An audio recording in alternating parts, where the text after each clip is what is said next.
Сәлеметсіңдер ме балақайлар? Қайырлы таң! Сіздермен шәкірт онлайн мектебі және де мен Балғаным Жанболатқызы. Көңіл күйлеріңіз қалай? Керемет! Ендеше қанекей бүгінгі сабағымызды бастайық.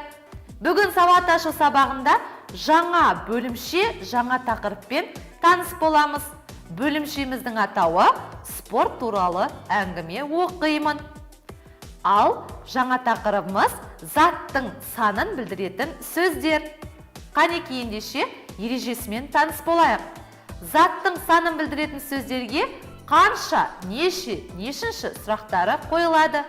Мысалға 5, 7, 20, 8, 30. Қанекей ендеше бүгінгі сабағымыз түсінікті болу үшін оқулықтың 99 бетін ашайық. Барлығымыз оқулықты аштық па? Жарайсыздар. Ендеше бірінші жаттығуға зер салдық. Бірінші жаттығу: мәтінді түсініп оқы. Барлығымыз мәтінді дауыстап оқыдық. Қане менімен мәтінді оқиық. Үстел теннисі дүние жүзіне кең тараған ойын. Бұл ойынды 7-8 жастан бастап ойнайды. 9 жастан жарыстарға қатысуға болады.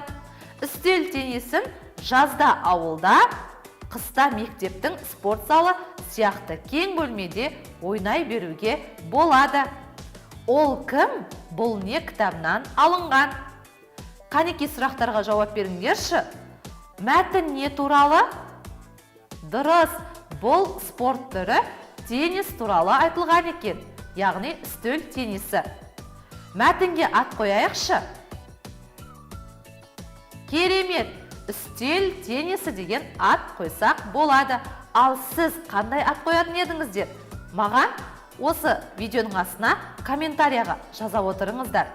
Келістік пе? Өзің теннис ойнауды ұнатасың ба? Бұл сұраққа да комментарияға жауап жазсаңыздар болады.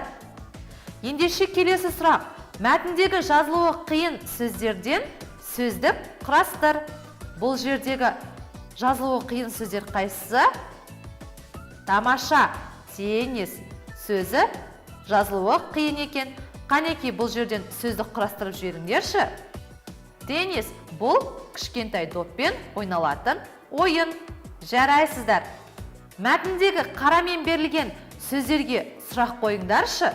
Қане мәтіндегі қарамен берілген сөздерді тауып алайық. 7-8 сұрақ қояйықшы. Қанша? 7-8. Және де қарамен берілген сөз 9. Сұрақ қоямыз. Қанша? 9. Жарайсыздар. Яғни бұл қанша, неше сұрақтарына жауап беретін, заттың санын білдіретін сөздер екен. Мәтін түсінікті болса, келесі екінші жаттығуға зер салайық. Қане тапсырмасын бірге оқыдық. Мәтінді көшіріп жаз, заттың санын білдіретін сөзді тап. Оларға сұрақ қой. Ендеше мәтінді көшіріп жазбастан бұрын дауыстап бірге оқыдық. Бақтияр Артаев 11 жасынан бастап бокспен шұғылданады. Ол олимпиада жеңімпазы. Қанекей, бұл мәтінде кім туралы айтылған екен? Дұрыс айтасыңдар. Бақтияр Артаев ағайымыз туралы айтылған екен. Ендеше мәтінді жұмыс дәптерінің 44-ші бетіне көркем етіп көшіріп жаздық.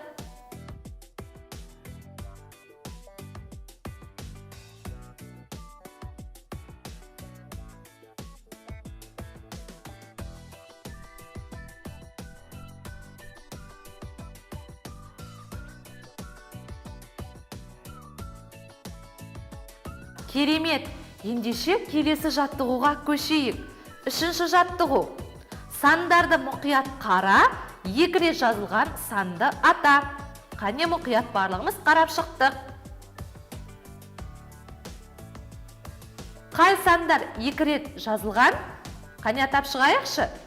3, 8, 7 және де 4. Тамаша, жарайсыздар. Келесі ендеше жаттығуымызға зер салайық. Жұмбақты көшіріп жаз, шешуін тап, неше сұрағына жауап беретін сөзді анықта. Жұмбақты дауыстап, менімен бірге оқыдық. Үш көзді батыр, жолды аңдып жатыр. Қанеке ойланыңыздар. Бұл бізде жолдан өтуге көмек беретін зат екен. Не екен? Әрине, бұл бағдаршам. Ендеше бұл жұмбақты шешумен бірге жұмыс дәптерімізге әдемі етіп көшіреміз.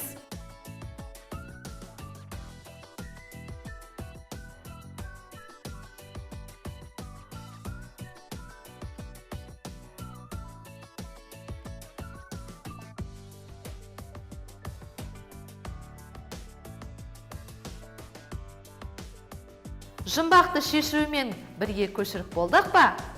Жарайсыңдар. Ендеше жұмыс дәптерінің 45-ші бетіндегі ойлан тапсырмасына зер салайық. Дыбыстарды, сандарды, сөзді және буындарды пайдаланып, жаңа сөз құрастыр. Қанекей? Бірінші сөз «т» деген буынға «бір» деген санды сөзбен жазамыз. Қанекей қандай сөз шығады? Дұрыс, «т» бір. Ендеше барлығымыз көркем етіп жазып шықтық. Келесі екінші қандай сөз шықты? Секір, тамаша. Бірге жаздық. Үшінші бағандағы сөз ол қандай? Күш, тамаша. Әдемі етіп, көркем етіп жазыңыздар. Келесі бағандағы сөздерді өздеріңіз тауып, көркем етіп жазып шығайық. Барлық дыбыстар мен сандардан жаңа сөздер керемет етіп құрастырдық па? Жарайсыңдар. Ендеше бүгінгі біздің сабақта жаттығуларымыз аяқталған екен. Сіздерге қазір үйге тапсырма берейін. Жұмыс дәптерінде екінші ойлан тапсырмасы, яғни сандардың көмегімен жауабы алтын сөзі болатын ребус құрастыру. Құрастырған ребустарыңызды суретке түсіріп, чатқа жіберуді ұмытпаңыздар. Кестік пе? Тамаша! Ендеше бүгінгі сабақ сіздерге ұнаған болса, лайк басып, комментарий жазуды ұмытпаңыздар. Бүгінгі сабағымыз осымен аяқталды. Келесі сабақта жүздескенше сау болыңдар.